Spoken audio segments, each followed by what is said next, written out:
عزیزانو دا خلقو قدم بوسیان ما کړی دي.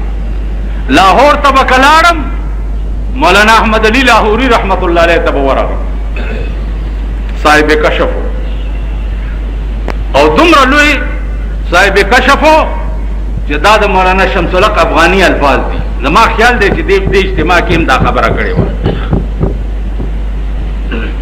د جمعې په تقریر کې ویلي چې او لاہوریو میں تمہاری قبریں آگ کی تندوریں دیکھتا ہوں. ستاسو قبرونه زه د اور تنورونه ګورم. نو افغانی سے مونږ ته وی چې ما ورته وی چې حضرت څنګه وی راته وی چې افغانی صاحب آپ کو کچھ شک ہے، چلو چلے. وی چې څنګه کې سوار شو د لاور دیره ته لاړو، په مخ راته لاس راکو چراغ کو چا دیره ته مې وکړه، هر قبر نه د اور لمبې راوته. ویل زه ویریدم، بیا راته په مخ لاس راکو راړو. دا خبر افغانی سے مونږ ته کړې وه. میاش کې به یو ځل افغانی صاحب ته زه راتلم چې د مولاتوب کومه اشتباه به راته وشوه، بل چا به نه شو حل کولی.